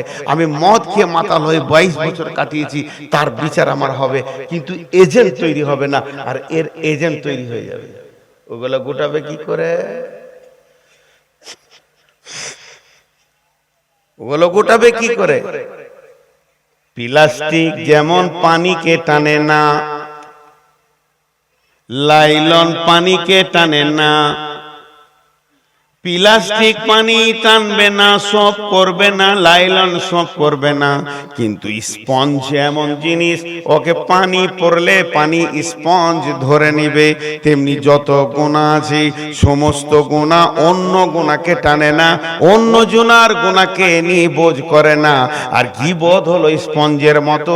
আপনি যার গীবত করবেন, নিয়ত করেলেন, এখনই জালসার শেষে আপনি কার কথা আমাকে শোনাবেন, এটা নিয়ত করেলেন। আগে নিয়ত করেন, ওর গুনাহগুলো আমি লিব, আমার নেকিগুলো দিব, তারপরে গীবতটা শুরু করেন। এই জন্যই তো বলছে আল গীবাতু আসাদ্দু মিনাজ জিনা। মানুষ সারা জীবনে 4টা কথা বলে। মানুষ সারা জীবনে 4 রকম কথা বলে। একটা মানুষ টোটাল সারা জীবনে 4 রকম কথা বলে, 5 রকম কথা বলে না। এর জন্য আল্লাহ বলছেন, কাল্লা লা ইউমবাদান্না ফিল হুতামা। রেগে পালাইছে নাকি গো? আহা, আমাকে আল্লাহ এরকমই বানিয়েছে। বয়স্ক মানুষ আর কত জাগবে? আল্লাহ তাবারাক ওয়া তাআলা বলছেন, এই শ্রেণীর আমল যারা করবে, জীবের গুনাহ যারা করবে, কাল্লা লা ইউমবাদান্না ফিল হুতামা, কখনোই নয়, তাদেরকে আমি হুতামা নামে জাহান্নামে দিব। অমা আদরা কামাল হুতামা, নবী হে তোমাকে কে জানালো, কে বুঝালো হুতামা কি? হুতামা সম্পর্কে তুমি কিছু জানো কি? আদরা কামাল হুতামা, নারুল্লাহিল মুকাদা, নারুল্লাহিল মুকাদা, নারুল্লাহিল মুকাদা। এটা কাঠের আগুন, এইটা কয়লার আগুন, এটা পেট্রোলের আগুন, এটা ডিজেলের আগুন, এটা কারেন্টের আগুন, এটা কিরোসিনের আগুন। আগুনের বিভিন্ন ভাগ আছে। এটা কারেন্টের হিটার চলছে। আর নারুল্লাহ বলতে ওটা আল্লাহর প্রজ্বলিত আগুন। আল্লাহ বলেছে জল জ্বলতে শুরু হয়েছে, আল্লাহ বলবে ধর, লেপ্টে ধরে নেবে। পিচ যেমন মানুষের গাকে ধরে নেয়, জাহান্নামের আগুন অমনি লেপ্টে ধরে নেবে। নারুল্লাহিল মুকাদা আল্লাতী তাত্তালিউ আলাল আফিদা। আপনারা সকলে আমার গায়ে যদি আগুন জ্বালিয়ে দেন, আমি জ্বলে যাব, পুড়ে যাব, আবার হসপিটালে দেবেন, ঠিক হয়ে যাব। কিন্তু এই আগুন যদি আমার রগ কেটে দেয়, আমার কলিজাটাকে ভাপিয়ে দেয়, আর বাঁচানো সম্ভব হবে না। আল্লাহ বলছে আমার আগুনটা এমন আগুন হবে, চামড়া যত ডিগ্রি সেলসিয়াসে পুড়বে, তত ডিগ্রি সেলসিয়াসে হাড় পুড়বে। উঠবে, হাড়ের মগজার ভিতর দিয়ে আগুন ধরবে, রগে রগে রগে রগে ধরবে। আল্লাতি তাত্তালিউ আলাল আফিদা, কলিজা ফেফসা একই ডিগ্রি সেলসিয়াসে জ্বলবে, এটা আমার আগুন। তাহলে গীবতকারীদের সাজাটা একবার দেখলেন। আল্লাহ বলছে কখনোই নয়, তোকে ওই জায়গাতেই যেতে হবে। জবানকে বন্ধ করলে বেঁচে যাবি, আর জবান খুলবি তো ফেঁসে যাবি। জবানকে বন্ধ করলে বেঁচে যাবি, জবান খুলবি তো ফেঁসে যাবি। এখানে কি হবে? আল্লাতি তাত্তালিউ আলাল আফিদা ইন্নাহা আলাইহিম মুসাদা ফি আমাদিন মুমাদ্দাদা, সেখানে মজবুত করে বাঁধা হবে। জাহান্নামে বড় বড় খাম্বা আছে, খাম্বাতে আগে তোকে বাঁধা হবে, তারপরে হুতামা নামে আগুনটা তোর উপরে ছাড়া হবে।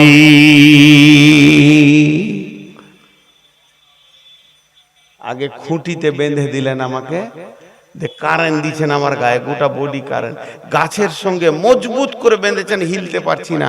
তারপরে ক্ষুধার্ত বাঘটাকে ছেড়ে দিলেন, যা ও ছিঁড়বে, আমার লড়ার ক্ষমতা নেই। তো হুতামা নামে জাহান্নামে আগে বাঁধা হবে খাম্বাতে, তারপর আগুন চালানো হবে। কার জন্যে? যারা পেছনে সামনে মানুষের কথা বলে কষ্ট দিয়েছে। জি, নবীর বিবিদের ভিতর একটা বিবি ছিল শর্ট, একটু শর্ট। তার এক বিবি বলছে ও শর্ট। আল্লাহ রাসূল বলছে তুমি গীবত করলে? এইটুকু কথা, চোখেও গীবত হয়। ও কিছু কাজ করছে, দিয়ে ওখানে বলছে আমি এটা করেছি, এই করেছি, আমি তো না, আমার বন্ধুকে ইশারা করছি। এটাও এটাও গীবত। জি ভাই, খুব খতরনাক। কচ্ছপ দেখেছেন? কচ্ছপ পুকুরে আছে, আর পুকুরের মালিক ওই জেলেদের সঙ্গে কথা বলছে যে আমার পুকুরে যা আছে তোমরা জাল টেনে সব ধরে নাও, ছোট বড় লম্বা চওড়া মাছ টাছ যা আছে তোদের, আমাকে 20,000 টাকা দাও। কন্ট্রাক্ট হয়ে গেল। জেলেগুলো ওকে 5,000 টাকা দিয়ে দিলে, বলে কালকে জাল নিয়ে আসছি, গোটা পুকুরকে সাফ করে নিব যা আছে, আর 15,000 দিয়ে দেবো, নিয়ে চলে যাব। কচ্ছপটা ধারে শুনছিল, পানির পাশেই বসেছিল, ওর জানটা শুকিয়ে গেল, কালকে মরে যাবো রে, আর বাঁচার উপায় নেই। জেলে আর পুকুরের মালিক যখন বাড়ি চলে গেছে, তখন একটা বগ এলো উড়ে, ওই পাশেই বসেছে। আর তো কচ্ছপটাকে তো বলছে তোর মন কেন খারাপ রে? বলে অবস্থা খারাপ যে, খবর তো খুব খারাপ, কালকে আমার জান শেষ। বলে কেন? কালকে সব যা আছে ধরে নিবে। বলছি চিন্তা করিস না, আমি খুব ভোরে আসবো, ফজরে আজান হবে তখন, আর একটা লাঠি নিয়ে আসবো, আর আমার আরেক বন্ধুকে নিয়ে আসবো, আমরা দুইজন লাঠির দুধারে ধরে উড়বো, তুই মাছটা ধরে নিবি, তোকে নদীতে ফেলে দেবো, ভেজাল চুকিয়ে দেবো, তোকে নদীতে ফেলে দেবো। ও তো খুশি। ঠিক ফজরের আজান দিচ্ছে মসজিদ, তখন একটা এত বড় কমচিলে দুই বন্ধুতে চলে এসে বলছে তুই মাঝখানে ধর। উড়ার আগে বগটা বলছে যা করবি করবি, মুখ খুলিস না, তুই যা করবি করবি, মুখ খুলিস না। ওপর থেকে দেখছে ওই জেলেরা জাল আর বড় বড় হাঁড়ি নিয়ে চলে আসছে, তখন ও খুশি হয়েছে খুব। তো বকগুলো বলছে খুশি হ, মুখ খুলবি না, মুখ খুলবি তো জান চলে যাবে। তো আর এত খুশি হয়েছে সামলাইতে পারেনি, মুখ খুলে মনে মনে বলতে দিয়ে জোরে বলে দিয়েছে ছাই খাবি, ছাই খাবি। আর ছাই খাবি বলতে গেছে কাঠি ছাড়া গেছে, আর খড়াক করে হাঁড়িতে পড়েছে। তখন ও ওদের সর্দারকে বলছে সর্দার আজকে স্যাত কত ভালো গো, পানিতে নামার আগে মাল পেলেছি। মুখ খুললো তো জান চলে গেল। তেমনি গীবাত বড় কঠিন জিনিস, গীবাত। মুখ খুব সাবধান। আল্লাহ তাবারাক ওয়া তাআলা বলছেন, ইয়া আইয়ুহাল্লাযীনা আমানুত্তাকুল্লাহা ওয়া কুলু কাওলান সাদীদা ইসলিহ লাকুম আ'মালাকুম ওয়া ইয়াগফির লাকুম যুনুবাকুম ওয়া মান ইউতি'ল্লাহা ওয়া রাসূলাহু ফাকাদ ফাযা ফাওজান আযীমা। এই আয়াতটা তর্জমা করে শেষ করে দিব, উঠিয়েন না। মনে হয় যেন ডেট পার হচ্ছে নাকি রে ইব্রাহিম? ডেট পেরিয়েছে? হ্যাঁ, 4 মিনিট পেরিয়ে গেছে। আমার জলসা তো আজকে কুমিরপুরে, সাদলি চকে। দেখ কত তারিখ, চশমা ভোল্টেজ, 1000 ভোল্টেজ চশমা লাগিয়েছিস। যে আয়াতটা তর্জমা করি উঠবেন না, একসঙ্গে উঠবো। যার শেষ ভালো তার সব ভালো। মা বোনেরাও বসেন, এই আয়াতের তর্জমা খুব তথ্য আছে। 10-15 মিনিট লাগবে, বেশিক্ষণ লাগবে না। 10-15 মিনিট। আল্লাহ বলছেন, ইয়া আইয়ুহাল্লাযীনা আমানুত্তাকুল্লাহা ওয়া কুলু কাওলান সাদীদা।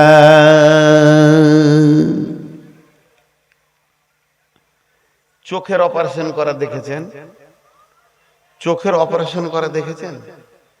চোখের পাতা তো প্রতি সেকেন্ডে মাছে প্রিক প্রিক প্রিক প্রিক করে মাছে না জি। আমি দেখেছি বোলপুরে একবার, তখন ছেলে মানুষ ছিলাম। ডাক্তার অপারেশন করবে, একটা রুগীকে শুইয়েছে, ওর মুখে একটা লাল কাপড় দিয়েছে, খালি এই চোখটা বেরিয়েছে। তোর চোখ তো পিটিক পিটিক করছে, কাটবে কখন? ওকে একটা ট্যাবলেট খাইয়ে দিলে, আর যখনই ট্যাবলেটটা খাইয়ে দিলে চোখের পিটিক পিটিক বন্ধ হয়ে গেল, চোখটা ভেসে গেল, আর চোখ নড়ে না, ডানে যায় না, বামে যায় না, আগে যায় না, পেছনে যায় না। তাহলে ট্যাবলেটটা কি ছিল? আমি একটা ট্যাবলেট আজকে আপনাদেরকে দিব। এই ট্যাবলেটটা যে যে যে যে খেতে পারবে, আমি আল্লাহর উপরে ভরসা করে বলছি, তার জিভ কন্ট্রোল হয়ে যাবে। আল্লাহ তাবারাক ওয়া তাআলা বলছেন, ইয়া আইয়ুহাল্লাযীনা আমানু, হে ঈমানদারেরা, ইত্তাকুল্লাহ, আল্লাহর ভয়কে দিলে ভরে নাও। যখন আল্লাহর ভয় ঢুকে যাবে, তোমার জিভ কন্ট্রোল হয়ে যাবে। আল্লাহর ভয়ে জিভ কন্ট্রোল হবে কি হবে না? আরে হ্যাঁ না বলে না? হ্যাঁ, কদিন আগে একটা উদাহরণ দিলাম, আজকে ওই উদাহরণটা দিচ্ছি, মালতীপুরে দিয়েছি জি। ইঁদুর, এই যে আজকে জালসার দিন, এক বস্তা মাল নিয়ে এসে, ওই বস্তাতে আছে লবণাক্ত জিনিস, চানা আছে, কেক আছে, আর কি আছে, ফল আছে, ফ্রুট আছে, কলা আছে, বিস্কিট আছে, আর একটা ইঁদুর ঢুকে গেছে। আর ইঁদুরটা খুরখুর খুরখুর খুরখুর করে বেড়াচ্ছে। ও নিয়ত করছে, জালসার দিন এত খাবার আমাকে কেন দিলে রে? কমিটি ভালোই তো, কোনটা দিয়ে শুরু করবো কাজ খুঁজে পেছে না। মিষ্টি দেখে শুরু করব, না ফল দিয়ে শুরু করব, না ওই সিঙ্গাড়া দিয়ে শুরু করব। এই খুরখুরানি শব্দ শুনে কমিটির একটা ছেলে বলছে, ভিতরে কে খুরখুর করছে রে? এমনি করে লাঠি মেরেছে। যেই লাঠিটা বস্তার উপরে মেরেছে, ইঁদুরটা চুপ করে দাঁড়িয়ে গেছে, খাওয়া ভুলে গেছে। তোর জানে ভয় এসে গেছে, আমাকে এবার মেরে ফেলবে, এরা বুঝে নিয়েছে। এই ভয় যখন ঢুকে যায়, যেমন স্থির হয়ে যায় মানুষ। আল্লাহ তাবারাক ওয়া তাআলা বলছেন, তোর জিভকে কন্ট্রোল করার মতো পৃথিবীর কোনো ট্যাবলেট নাই। তোর জিভকে কন্ট্রোল করে দেয়, জিভকে স্থির করে দেয়। তার দিয়ে বাঁধলেও হবে না, তার কাটা দিয়েও হবে না, ওকে দাঁতের সঙ্গে বাঁধলেও হবে না। জিভ বড় বেয়াদব, ও যেমন করি হোক কথা বলে নেবে, কিন্তু ওর গায়ে হাত দিতে হবে না, ওকে তার কাটা দিয়ে বাঁধতে হবে না, ওখানে তার কাটা পিটাতে হবে না, কাঁটা দিয়েও বাঁধতে হবে না। একটা জিনিস কর, ট্যাবলেটের মতো আল্লাহর ভয়টা পেটের ভিতরে ভরেলে যখন তোর ভিতরে আল্লাহর ভয় ঢুকে যাবে, জীব অটোমেটিক কন্ট্রোল হয়ে যাবে। মানুষ সারা জীবনে চারটা কথা বলে, যেদিন থেকে মুখ ফুটে আর যেদিনে মুখে তালা পড়ে যায়, আজরাইল দেয়। চারটা কথা কি? একটা হলো ভালো কথা, একটা হলো খারাপ কথা, একটা প্রয়োজনীয় কথা, একটা অপ্রয়োজনীয় কথা। ভালো কথা কাউলুন মারুফুন সাদাকাতুন, আল্লাহ বলছেন যে ভালো কথা হলো সাদকার মতো। আর খারাপ কাউল কালেমাতিন খাবিসাতিন কাসাজারাতিন খাবিসাতিন কালেমাতিন তয়্যিবাতিন কাসাজারাতিন তয়্যিবাতিন। কেউ যদি ভালো কথা বলে, সে একটা ভালো গাছে গাছ লাগিয়ে দিল, ওই ফল থেকে গাছ হবে, ফল থেকে গাছ হবে, নেকি পেতে থাকবে। কেউ যদি খারাপ কথা বলে, সে একটা নিমের গাছ লাগিয়ে দিল, যত ফল হবে গাছ হবে, গাছ হবে, অত কথা হয়ে যাবে। তাহলে ভালো কথা, খারাপ কথা, প্রয়োজনীয় কথা, অপ্রয়োজনীয় কথা। খারাপ কথা বললে গুনাহ আছে, ভালো কথা বললে নেকি আছে। এই যে আমি কথা বলছি গেল ভালো কথা, যারা শুনছে তারাও নেকি পেয়েছে, যে বলছে সেও নেকি পেয়েছে। আর খারাপ কথা হচ্ছে খিস্তি করা, গাল দেওয়া, মিথ্যা কথা, গীবত, পরনিন্দা, পরচর্চা। যে শুনবে সে গুনাহ পাবে, যে বলবে সে গুনাহ পাবে। দেখে রেখে। আর প্রয়োজনীয় কথা, প্রয়োজন আছে কিনা কথা বলার।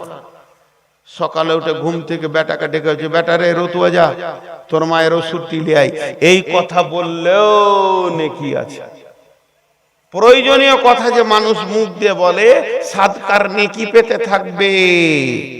আর অপ্রয়োজনীয় কথা, জি গায়ের চায়ের দোকানে বসে আমেরিকার চিন্তা করছে, সুবহানাল্লাহ, টুইন টাওয়ারের চিন্তা করছে, জি এই খারাপ কথা তো গুনাহ হবে।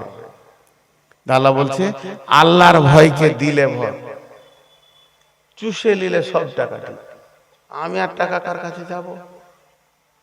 যদি মনে করছিলাম যে 2 টাকা চাবো, আর চা যাবে না। ডোর টু ডোর চুষে নিলে, হার শুদ্ধ চুষে নিলে। জি, তা আল্লাহর ভয় দিলে যখন ঢুকে যাবে, ওর জীব কন্ট্রোল হয়ে যাবে। দেখেন মোবাইল মিথ্যা শিখাচ্ছে, এটা হলো মীর কামারি কমিটি ছেলে আমাকে ফোন করছে, আসসালামু আলাইকুম মাওলানা কোথায় আছেন? আমি আছি ফারাক্কাতে। ওকে বলছি মালদা পার হয়ে গেলাম। জি আমি আছি ফারাক্কাতে, ওকে বলছি মালদা পার হয়ে গেলাম। আমি আছি বাহরালে, ওকে বলছি দুর্গাপুর ঢুকে গেছে। লে ভাই মিছে কথা। যখনই আমি বলতে যাব ফারাক্কা নদীটা আমি পার হচ্ছি, এবার মনে মনে নিয়ত করলাম যে বলি ওদেরকে যে আমি মালদায় আছি, কিংবা কালিয়াচক পার করেছি, এই মথাবাড়ি পার করেছি। এই কথাটা যখনই বলতে যাব আল্লাহর ভয়টা মনে পড়বে। কেন ফোনের ভিতরে দুজন নাই, আমি কমিটি আমি নাই, মধ্যখানে আর একজন রয়েছে, সে আসমান থেকে দেখছে, ই কি বলছে, ই কি শুনছে, তুই কোথায় রয়েছিস। এই আল্লাহটা যখন মনে পড়ে যাবে, তখন আমার মুখ আর মালদা বলবে না, বলবো ফারাক্কায় আছি। এর জন্য বলছে আল্লাহকে ভয় করো, সত্য কথা বলো, নরম কথা বলো, জিভ দিয়ে কোনোদিন গরম কথা বলো না।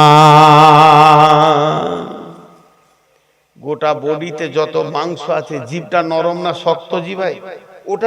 ওঠার নিয়ত যারা করেছেন ওদেরকে বলছি, হাত ধরে বলছি 10 মিনিট লাগবে না। উঠার নিয়ত যারা করেছেন হাত দুটো ধরে বলছি 10 মিনিট লাগবে না। এই আয়াতটা তরজমা করতে দেন, আমি খুশি হব। মা বেটি 10 মিনিট। ওই তুই বস, তুই আবার কোথা থেকে হাজির হলি? তো এই জীব দেখেন, জীবের মাংসটা নরম না শক্ত? কথা বলে না তো। নরম জীবে গরম কথা বের হচ্ছে কি করে, শক্ত কথা বের হচ্ছে কি করে? শেখ সাদি বলছে নরম জীবে নরম কথা বল। আর জীব কোথা আছে? 32টা দুশ্মনের মাঝে আছে, আছে না? ওর পাশের, ওর প্রতিবেশী গুলো ভালো না খারাপ? খুব মজবুত। জীব কত চালাক, দাঁত সমস্ত খাবারের পিরে রস বের করে, আর মজাটা লুটে কে? দাঁত মজা পায়, জিভ পায়। শেষ দিকে একটু ডিস্টার্ব শুরু হয়ে গেল। জিভ মজা লুটে, দাঁত শক্ত জিনিসকে পিরে রস বার করে। তা দাঁত কোনোদিন জিভকে বলেছে যে তুই একা লুটি গেলি, খাটলি না, সারা জীবন খেয়েই গেলি, খাটলি না? বলেছে? বলেনি। কেন?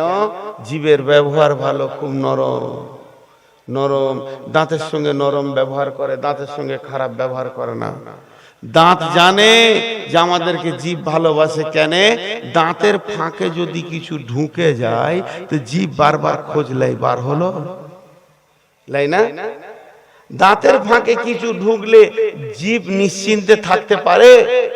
বারবার ব্রেনকে বলে তুই বার কর, হাতকে বল কোথা থেকে একটা লকড়ি নিয়ে আসুক, আমার প্রতিবেশী কষ্ট আছে। এই জন্য দাঁত জিভকে ভালোবাসে। আল্লাহ তাবারক এই জন্য বলা হয়েছে তোমার জিভ যদি কন্ট্রোল থাকে, জিভ যদি সেফ থাকে, তুমি দুশ্মনের মাঝেও বাস করবে, আনন্দে থাকবে। তোমার ভাষা ঠিক থাকলে, তোমার চলাফেরা ঠিক থাকলে, তুমি দুশ্মনের ভিতরেও বাস করবে। এর জন্য আল্লাহ বলছেন কুলু কওলান সাদীদা, নরম ভদ্র কথা বলো, মিষ্টি মিষ্টি কথা বলো, মানুষের সঙ্গে ভদ্রতা দেখাও, মানুষের সঙ্গে ভদ্রতা দাও, আচরণকে দাও। তাহলে কি হবে? দুইখানা লাভ পাবে, দুইখানা লাভ পাবে, দুইখানা লাভ পাবে। এক নম্বর হচ্ছে ইসলিহ লাকুম আমালুকুম, তোমার সমস্ত আমলগুলো সহি হয়ে যাবে। হাতের আমল ঠিক হয়ে যাবে, পায়ের আমল ঠিক হয়ে যাবে, দিলের আমল ঠিক হয়ে যাবে, নামাজ রোজা ঠিক হয়ে যাবে, হজ যাকাত ঠিক হয়ে যাবে, কোনো আমলের ভিতরে ঘাটতি দেখা যাবে না। জিভ কন্ট্রোল হয়ে গেলে সারা বডিতে যত পার্টস আছে সবাই আমলগুলো ঠিক করবে। আল্লাহ নিজেই বলছেন ইসলিহ লাকুম আমালুকুম। একটা লোকের হাত পা চোখ কান সব যেন হলুদ হয়ে গেছে, জন্ডিস হয়ে গেছে, ওকে ডাক্তারের কাছে নিয়ে যান। ডাক্তার গোটা গায়ে সাদা রং মেরে দেবে না, না না, ডাক্তার জানে এর বডির রোগ লয়, পাকস্থলী রোগ। ওখানে যখন ওষুধ দেবে হাত পা যেমন সব ঠিক হয়ে যাবে। মানুষের জিভ যখন কন্ট্রোল হয়ে যাবে, শরম গাও পর্যন্ত কন্ট্রোল হয়ে যাবে, ওর দ্বারা আর কোনো গুনাহ হবে না। এরপরে লাভ কি হবে? দ্বিতীয় লাভ ওয়াগফির লাকুম যুনুবাকুম, ওয়াগফির লাকুম যুনুবাকুম, ওয়াগফির লাকুম যুনুবাকুম। তার জীবনের গুনাহগুলো মাফ হয়ে যাবে। বলেন আলহামদুলিল্লাহ। কেউ যদি নিয়ত করে আজ থেকে সত্য কথা বলবো, গীবত করব না, জিভকে কন্ট্রোলে রাখবো, আল্লাহ বলছে ওর বিগত জীবনের গুনাহ মাফ মাফ মাফ করে দেবে। তারপর আল্লাহ বলছেন ওমাইয়ুতিল্লাহ ওয়া রাসূলাহু, যে আল্লাহ এবং রাসূলের ইতাতের ভিতরে ঢুকে যাবে, ফাকাদ ফাজা ফাউজান আযীমা, সব থেকে বড় সফলতা সে দেখতে পাবে। সব থেকে বড় সফলতায় পৌঁছে যাবে, সব থেকে বড় সফলতায় পৌঁছে যাবে। হে আমার মা, ওরে আমার বোন বেটি, জিভকে কন্ট্রোল করি। হে আমার ভাই বন্ধু, জিভকে কন্ট্রোল করি। জিভ কন্ট্রোল হয়ে গেলে সব কন্ট্রোল হয়ে যাবে। বক্তব্যের বিষয় আজকে ইতি টানছি, কিন্তু আপনাদের কাছে আমি একটা ভিক্ষা চাইছি। ভিক্ষাটা হচ্ছে 5 মিনিট, উঠবেন না, উঠাবো 3 মিনিট পরে। যতগুলো লোক বসে আছেন, এটা মসজিদ কেন্দ্রিক আয়োজিত মাহফিল। এই মসজিদটা বড় সুন্দর বানিয়েছেন। প্রথমে একটা কবিতা পড়েছি না, ওয়াইসে কম কি ও পুখতা খিয়ালি না রহি, বরকে তাবি না রহি, সোলা মাকালি না রহি। এর মানে হচ্ছে আল্লামা কবি ইকবাল বলছে যারা বক্তা এরাই হচ্ছে প্রথম ভণ্ড, লুটেরে পার্টি। যেমন আমাকে আগে ধরেছে, তা এরা যেমন সমাজকে ওয়াজ নসিহত করে নিজের দিকে আকর্ষণ করছে, তেমনি যারা শ্রোতা এদেরও ত্রুটি আছে, এরা খালি শুনতে যায়, আমলের নিয়ত করে না। তারপরে বলছে রহ গয়ে রসমে আজা রুহে বেলালি না রহি। এখন আজান হচ্ছে আল্লাহু আকবার আল্লাহু আকবার। যে বেলাল আজান দিয়েছিল ওই শব্দগুলো দিয়ে আজান হচ্ছে, কিন্তু বেলালের মতো আন্তরিকতা কারণ নাই। আর মসজিদে মারসিয়া খাঁ হ্যায় কে নামাজি না রহি। মসজিদ পাকা হচ্ছে, আমিও মসজিদ করলাম প্রায় 2-2.5 কোটি টাকা দিয়ে, 2-3টা মসজিদ মিলিয়ে বলছি। পাকা হলো, মার্বেল হলো, আমাদের কপালগুলো মার্বেল পাথরে মাথা ঠুকছে, আর মাথার উপরে ফ্যান ঘুরছে, আবার এসি হয়ে গেল, কিন্তু আমাদের নামাজের খবরটা ছাদ পার হচ্ছে না। সাহাবীদের কপালে মাটি উঠে গেছে, তাদের নামাজের খবর আরশ পর্যন্ত পৌঁছে গেছে।